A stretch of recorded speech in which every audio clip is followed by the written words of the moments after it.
and welcome back to Finding Wendy. Thanks for joining me again this week. So I thought I'd gussy up for you guys again.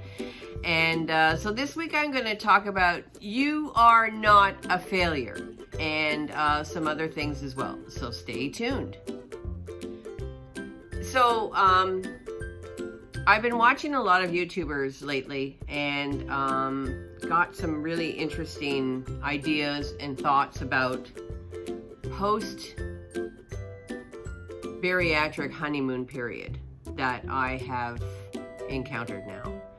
And basically I wanted to talk about that today. So and I also love to hear your thoughts about, you know, where you are in your journey and if these videos help you out at all and what your thoughts are on that. So I recently was watching two video vloggers, I'm not going to name any names, who have not been around for a while, and they started reposting because they had a weight regain. And these are two people that were way up in the 300, 400 mark, and they lost like 200 pounds, and they're past the 2-year point, and they started regaining weight, and they've both lost more than both gained about 50 pounds back of their weight loss. And one of the topics I wanted to talk about was bariatric shaming or weight regain shame, and some tips and some ideas about what it is that I think I need to do and that I highly recommend everybody else to start doing. So let's talk about those two topics. First of all, about shaming yourself into guilt about regaining weight.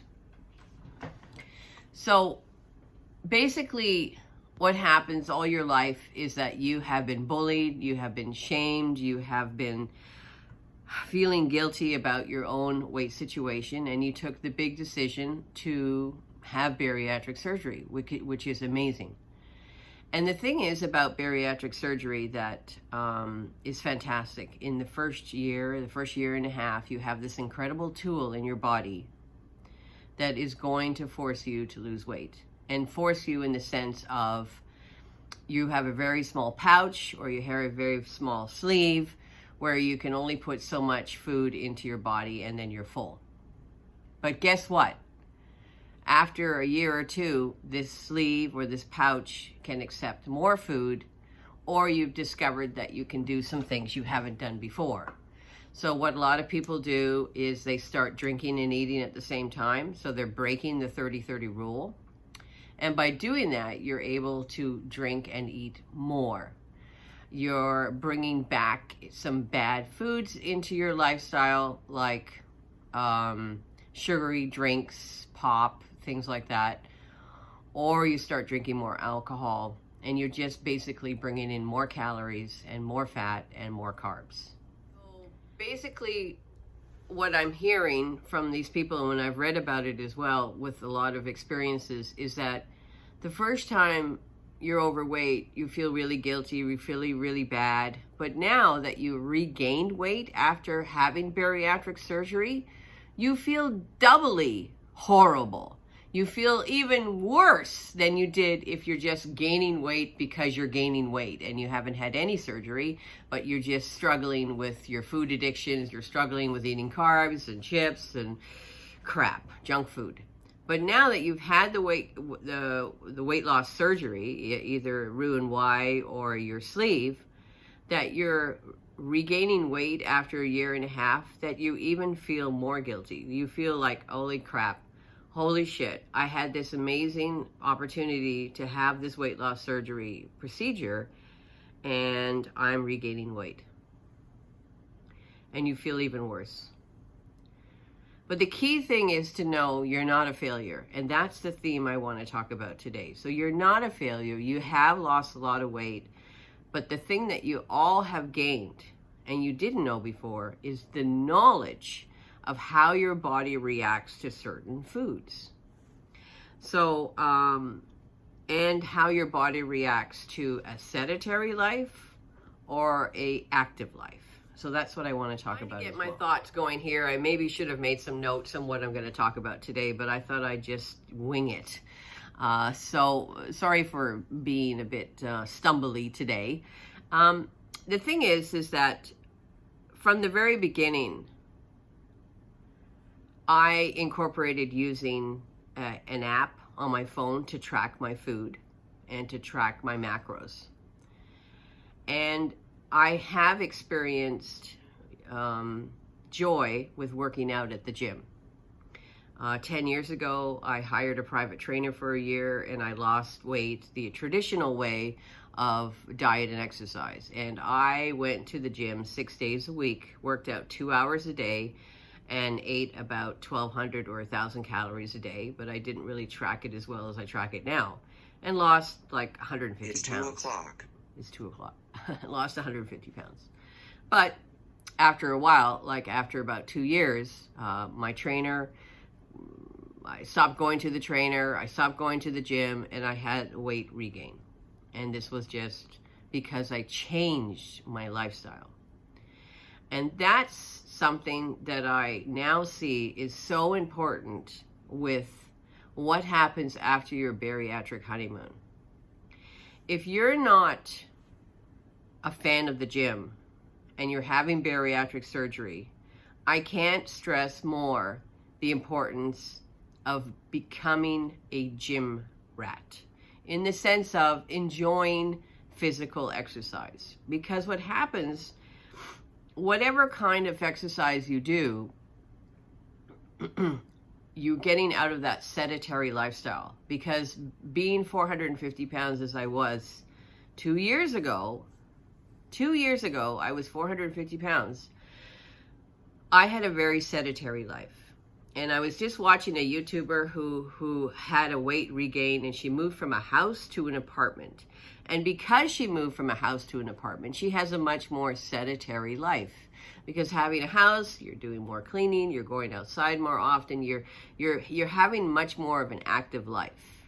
Now here in Toronto, for example, we are experiencing a snowmageddon. Here's a picture. A snowmageddon right now. So the snow is coming down. At the end of the day, we're expecting like 25, 30 centimeters of snow.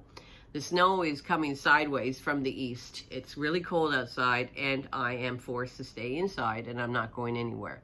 I physically cannot go anywhere because there's like half a foot of snow on the ground, and I'd get stuck in the snow if I were in my scooter or if I were in my car even.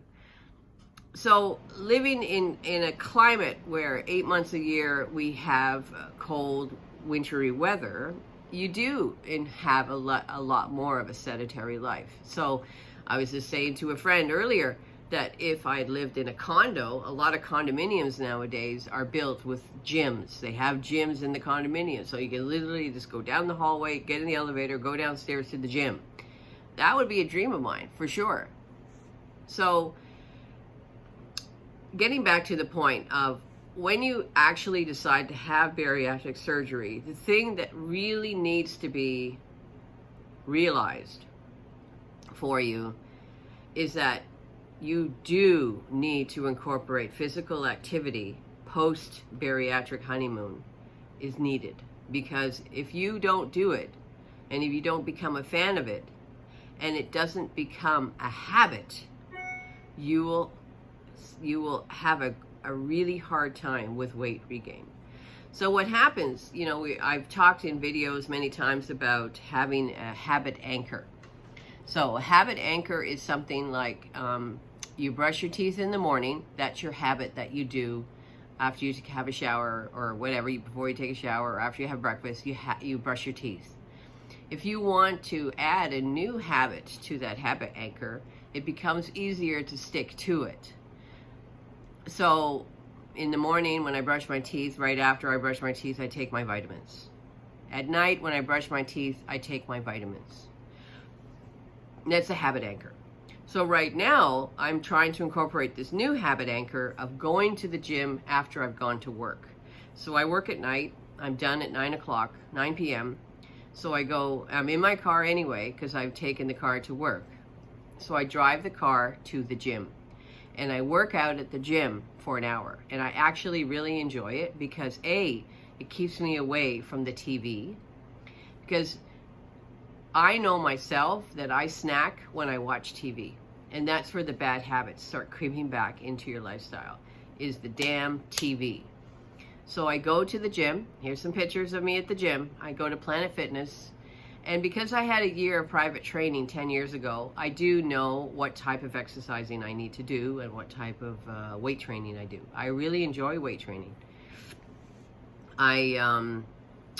So anyway, so a habit anchor. So getting into the habit of going to the gym or having some sort of physical activity. Go for a walk for an hour if you're in a climate where you can go outside and go for a walk for an hour. But be warned, if you do not incorporate some sort of physical activity after your bariatric surgery, you're going to really struggle with weight regain, and then you're going to really struggle with the horrible, guilty feeling you get from regaining the weight you lost. Here you've told all your friends and family that you had this fantastic bariatric surgery. They've seen you lose weight.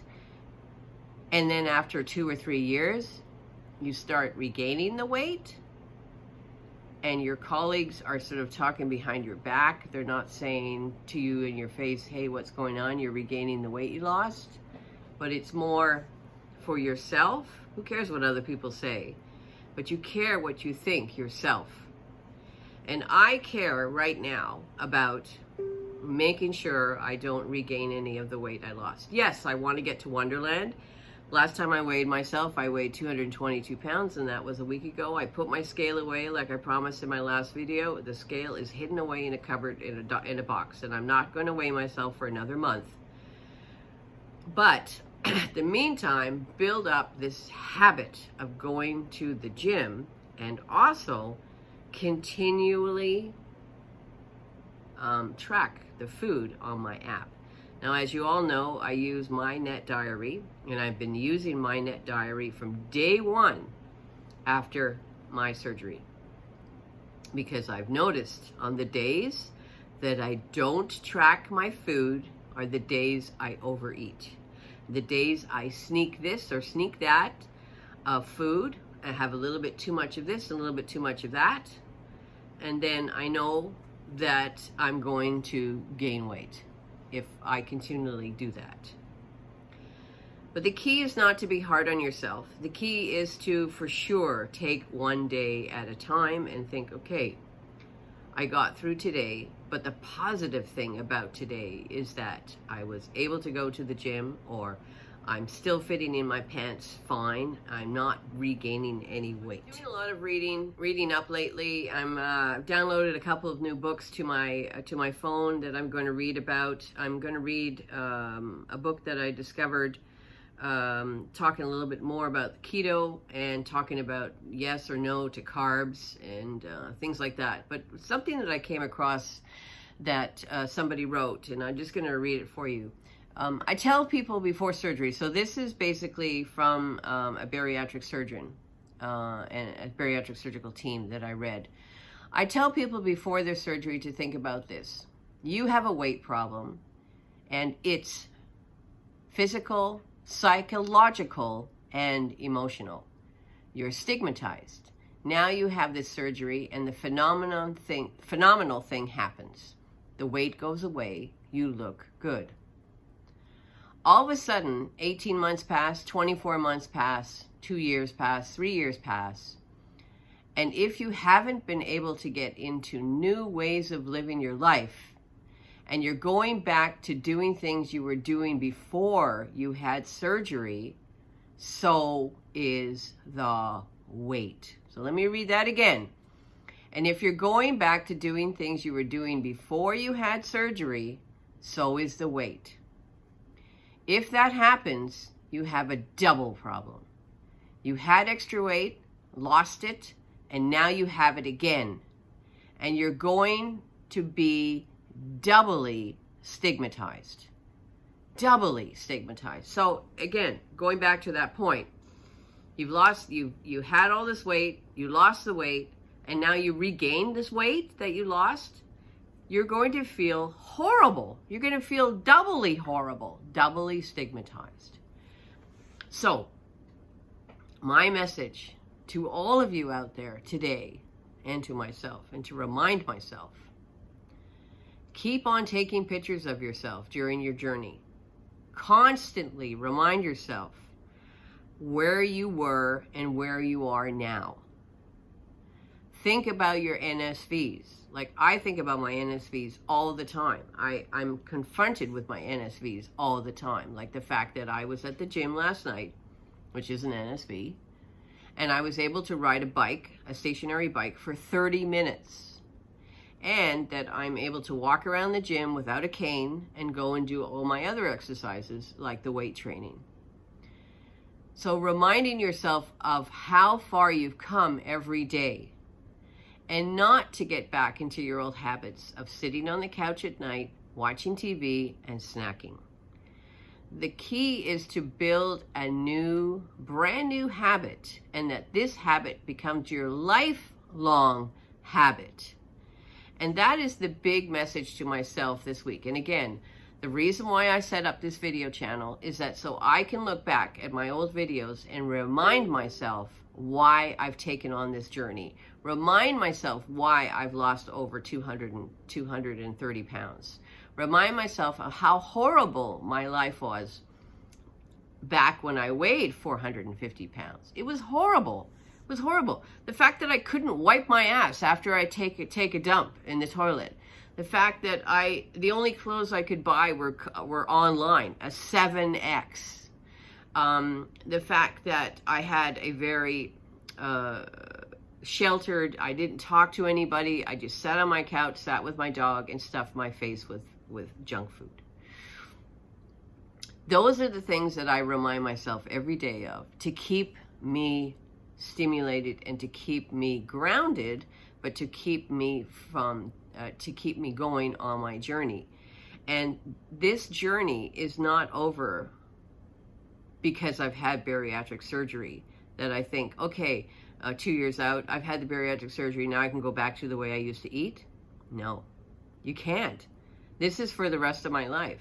For the rest of my life, I have to watch my calories, watch my carbs, watch my fat, watch my protein for the rest of my life. For the rest of my life, I have to go to the gym and remain physical, remain active, get more active, because if I don't, I will regain the weight I lost. And that I don't want to do. I don't want to feel doubly stigmatized. And a lot of people out there don't want to either. It feels horrible. It feels horrible, doubly horrible, if you regain weight you lost through the bariatric surgery.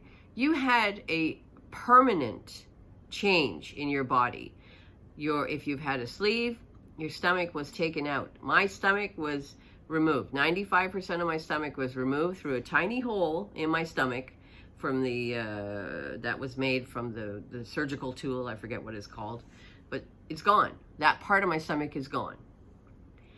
So it's a serious change, physiological change to your body that you need to realize and respect. Respect the tool and don't stretch it out. Don't find ways to eat more food.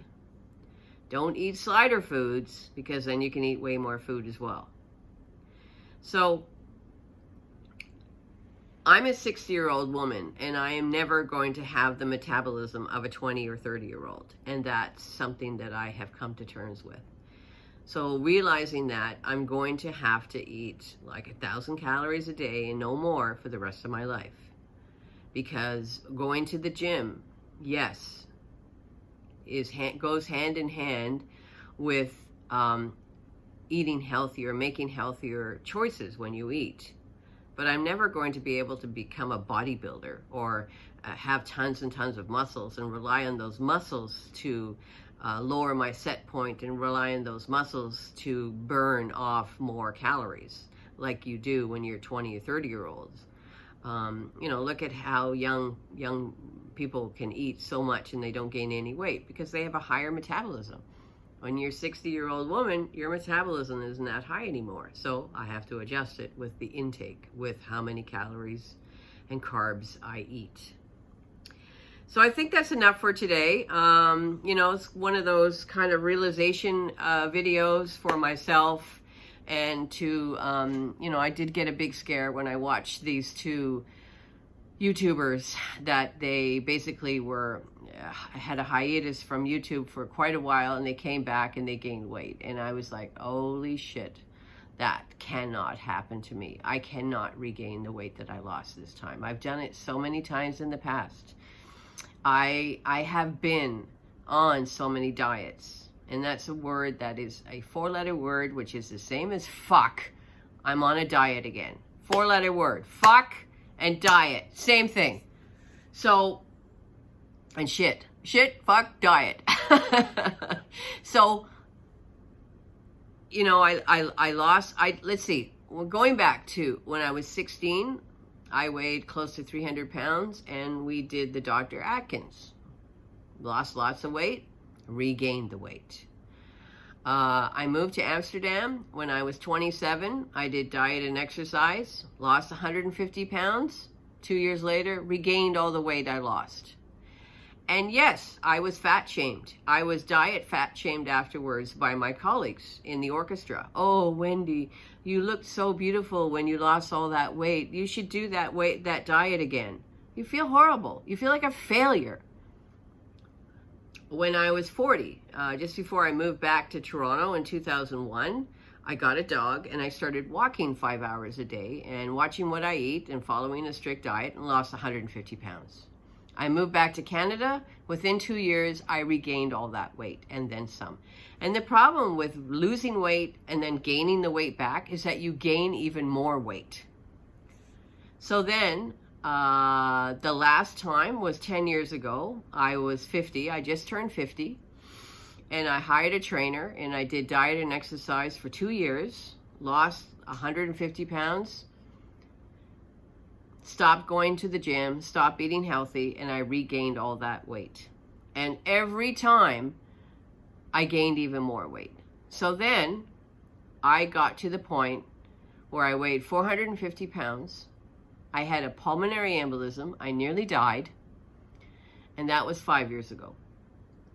And then, the story goes, I met a wonderful woman when I went to a horn symposium in Ithaca, New York, back in 2016, and she had weight loss surgery. And that was when the Oprah aha moment happened. And I thought, you know what? When I get back to Toronto, I am going to apply to the bariatric program here in Ontario and get the damn bariatric surgery, and enough is enough. I weighed 450 pounds. I can only get around in a scooter. I couldn't wipe my ass after I took a shit because I was so big I couldn't reach it. And I was so disabled and so unhappy. That's the thing. I was unhappy. I'm way happier now, for sure. For sure I'm way happier. I'm dealing with my hip still. I've had some hip issues this week. It's a little painful. I went to the surgeon yesterday, and he told me to stop massaging the scar and just leave it alone because it's irritated right now and it's inflamed, and I just have to leave it alone and let it continue to heal. He said it will take a year for it to heal. So that's fine. He said I can still go to the gym and work out. And I was like, okay, thanks God, thank God, because the gym, I associate the gym with living a healthy life, but you have to make it sustainable. So again, figure out if you can incorporate a habit.